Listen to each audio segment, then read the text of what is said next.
The church stood like a monument to excess, its towering stone walls polished until they reflected the afternoon sun, its stained glass windows glowing with colors that seemed too rich to be real. Inside, the air hummed with quiet excitement and entitlement, the soft rustle of designer fabric mixing with low conversations about stocks, influence, and legacy. Every seat was filled with people who had arrived in luxury cars and private chauffeurs, people accustomed to being admired and obeyed. At the altar stood Adrian Blackwell, a billionaire whose rise from obscurity to unimaginable wealth had become legend, a man who controlled companies, media narratives, and even political outcomes with a single phone call. He looked calm, almost bored, as if this wedding were just another acquisition being finalized. The bride beside him radiated perfection, her smile carefully measured, her posture flawless, her diamond necklace catching the light with every subtle movement.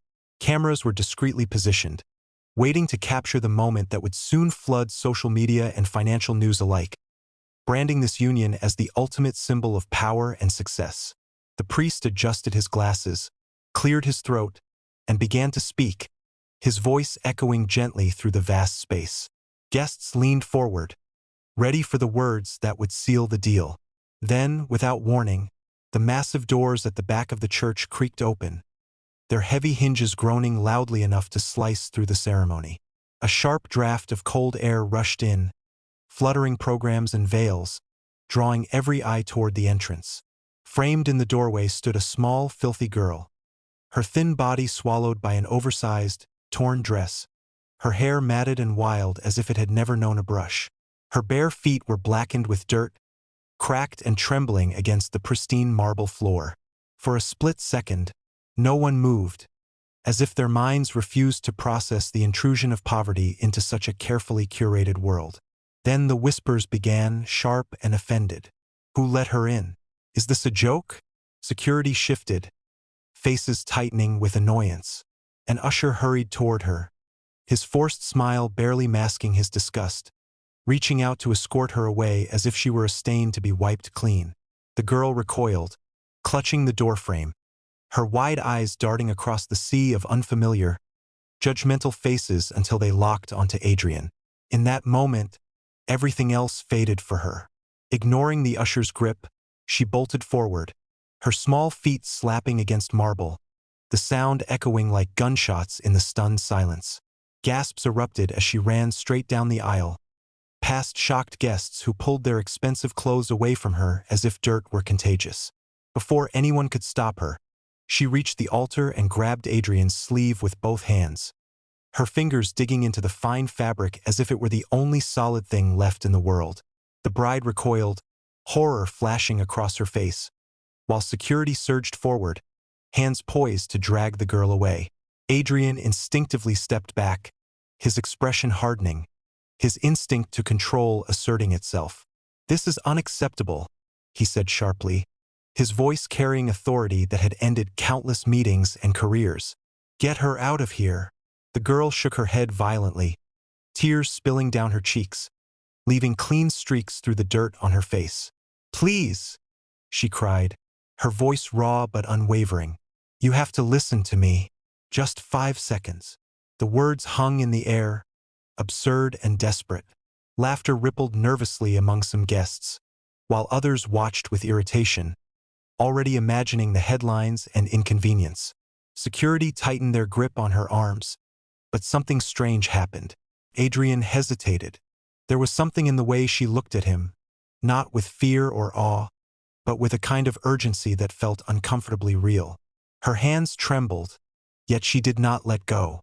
Against his own logic, Adrian raised his hand, signaling security to stop. A shocked murmur swept through the church. The bride turned to him, whispering sharply, "Adrian, don't encourage this." He ignored her, his gaze fixed on the girl. 5 seconds, he said quietly, surprising even himself. The girl's breath hitched as if she hadn't expected him to agree. With shaking fingers, she reached into the pocket of her dress and pulled out an old, cracked phone, its screen spiderwebbed with damage. She held it up like a fragile weapon, her thumb hovering over the screen.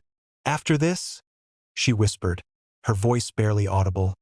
"You can throw me out." The priest stood frozen, unsure whether to pray or flee. The church, moments ago buzzing with confidence, now felt brittle, like glass about to shatter. As the girl pressed play, the room seemed to hold its breath, unaware that in just 5 seconds, everything these people believed in was about to begin collapsing. The sound that burst from the tiny, battered phone was thin and distorted, yet it cut through the vast church with brutal clarity. At first, it was only a breath, hurried and nervous. Then a familiar female voice emerged, low and sharp, speaking with a confidence that did not belong to a blushing bride. Adrian felt his stomach tighten as recognition hit him like ice water. It was her voice, the woman standing beside him in white lace and diamonds. In the recording, she spoke quickly, angrily, complaining about delays and expectations, about how long she had been waiting for this marriage to finally secure her future. She laughed softly, mocking the very ceremony unfolding around them, dismissing love as a performance meant for cameras and investors. Then a man's voice responded, calm and amused, promising that once the vows were said and the contracts finalized, everything would fall into place. Money would move, accounts would open, and freedom would be theirs. The recording ended abruptly, the last sound a careless chuckle that echoed in Adrian's head long after the phone went silent. For a moment, no one moved. The silence was heavy, suffocating, as if the air itself had thickened. Adrian stared straight ahead, his mind racing through memories that now twisted into something ugly and false. Every affectionate word, every carefully timed gesture, every argument that had ended with a smile suddenly felt rehearsed, calculated. He turned slowly toward the bride. Her face had gone pale, her eyes darting across the room, searching for support, for control, for a way out. "That's not real," she said too quickly, forcing a laugh that rang hollow. "Anyone can fake a recording. This is ridiculous." Her voice was louder than necessary, brittle at the edges. Whispers spread like fire through the pews. Guests leaned toward one another, expressions shifting from excitement to hunger, sensing scandal. Several phones were already raised, recording, broadcasting the unraveling of what had been marketed as the perfect union. Adrian took a step toward the bride, his gaze steady and cold. "It is real," he said quietly. "I recognize your voice." The bride opened her mouth to protest, but no sound came out. The girl's small hands still clutched Adrian's sleeve, as if she feared he might disappear if she let go. "She met him near the river," the girl said softly, her voice trembling but clear. "She thought no one was around." Adrian looked down at her, shock cutting through his anger. "How do you know that?" he asked. The girl swallowed hard, her eyes filling with tears she refused to let fall. "My mother was there," she said. "She cleaned houses, sometimes offices. She worked late that night." Her words came slowly, each one weighed down by memory. "I was waiting outside. I heard everything." The bride's expression hardened, anger replacing panic. "This is extortion," she snapped. "A street child and a dead woman's story? You're really going to destroy your life over this?" Adrian felt something snap inside him. He turned away from her, facing the guests instead. "This wedding is over," he said, his voice carrying through the church with unmistakable authority. The words landed like a blow. Gasps erupted. Someone dropped a glass. The priest stepped back, crossing himself in confusion. The bride lunged forward, grabbing Adrian's arm. "You can't do this," she hissed. "Think about the shareholders, the deals, the image." Adrian pulled free, his eyes blazing. "I am thinking," he replied, "about truth." He looked around at the faces staring back at him, some shocked, some gleeful, some furious at the inconvenience. "You were all invited here to witness a lie," he said. "I won't be part of it." Security stood frozen, unsure whether to escort the girl out or protect her. Adrian knelt in front of the girl, bringing himself to her level, the contrast between his tailored suit and her torn dress stark and uncomfortable. "Where is your mother now?" he asked gently. The girl's lip trembled. "She got sick," she whispered. There was no money for medicine. She's gone. The words hit Adrian harder than any accusation. He straightened slowly, his chest heavy with guilt he hadn't earned but now carried anyway. He turned back to the altar, then to the priest. I'm sorry, he said simply. This ceremony cannot continue. One by one, guests began to rise, their whispers growing louder as they filed out, some angry, some stunned, some eager to be the first to tell the story. The illusion of perfection cracked and fell apart with every departing step, leaving behind nothing but echoes and the raw truth standing exposed in the middle of the church. The church felt cavernous once the last guest had gone, the echoes of expensive shoes and whispered outrage fading into a hollow stillness. Sunlight slanted through the stained glass windows now, painting broken colors across empty pews and the abandoned altar where flowers still stood, confused witnesses to a love that had never existed. Adrian remained seated on the front bench, his shoulders heavy, his hands clasped as if he were holding together something fragile inside himself. Beside him sat the girl, her feet dangling above the floor, her fingers worrying the frayed hem of her dress. Without the crowd, she seemed even smaller, a quiet presence in a space built to glorify power.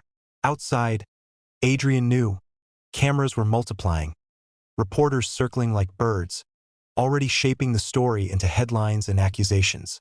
For the first time in years, he did not care. He turned toward the girl. You shouldn't have had to do that, he said softly. She shrugged, eyes fixed on the colored light on the floor. If I didn't, she replied, no one would have listened. The simplicity of her words struck him harder than the scandal. He removed his jacket and draped it gently over her shoulders, noticing how she stiffened at first, and used to kindness without conditions. What's your name? He asked. Lena, she answered. He repeated it quietly, as if committing it to memory. You're very brave, Lena. She shook her head. I was terrified, she admitted. But my mother used to say the truth gets heavier the longer you carry it. Adrian closed his eyes briefly. He had built an empire on calculated risks, hostile takeovers, ruthless efficiency. Yet here was a child who had carried the weight of truth alone and walked into a room full of people who would rather not see her. The irony burned. A door creaked behind them. Adrian's security chief appeared, cautious, eyes flicking between Adrian and the girl. Sir, the press? Adrian raised a hand. They can wait. He stood and held out his hand to Lena. She hesitated, then placed her small, rough fingers in his. Together they walked through a side corridor, away from the grand entrance, slipping out of the church unnoticed. The noise outside surged, voices calling his name, flashes popping, but Adrian guided Lena into a waiting car and closed the door, shutting out the world. Over the next hours, his decision rippled outward like an earthquake. Markets reacted. Social media exploded. Analysts argued. Friends called furious or fearful. Adrian ignored them all. His attention stayed on Lena, who sat quietly in the back seat, watching the city pass as if it belonged to another life. He took her to a warm clinic first, insisting she be examined, fed, cleaned, treated with dignity. She flinched when nurses approached, expecting rejection, but slowly relaxed as gentle hands replaced harsh ones. Adrian waited nearby, an unfamiliar knot in his chest tightening with every reminder of how easily the world had failed her. When she emerged in clean clothes, hair washed and tied back, she looked like the same child yet entirely different, as if someone had finally wiped dust off a hidden mirror. You don't have to stay, she said cautiously, sensing the imbalance between them. Adrian knelt in front of her again. I want you to be safe, he said, and I want to help, but you decide. She studied his face, searching for deception, then nodded. In the days that followed, Adrian arranged a small apartment, not a mansion, not a showpiece, somewhere quiet. He enrolled Lena in school, ensured she had counseling, food, stability. He visited often, not as a savior, but as someone learning how to listen. The press painted him as a man redeemed by a child, but Adrian knew the truth was more complicated. Lena had not saved him. She had exposed him to himself. Weeks later, they sat together on a bench near the river mentioned in the recording, watching the water move steadily forward, indifferent to wealth or scandal. "Do you miss the wedding?" Lena asked suddenly. Adrian smiled faintly. "I miss who I thought I was going to be," he admitted. "But I'm glad I didn't become him." Lena nodded, wise beyond her years. "My mother used to say lies look strong until someone small pulls on them," she said. Adrian laughed softly, a sound that surprised him. He looked at the girl beside him, at the city skyline beyond, and felt something unfamiliar settle into place. Not triumph, not relief, purpose. 5 seconds of audio had destroyed a wedding, but it had also rebuilt a man. And as Lena swung her legs and watched the river, Adrian understood that sometimes everything changes not because of power or money, but because someone with nothing left to lose chooses to speak.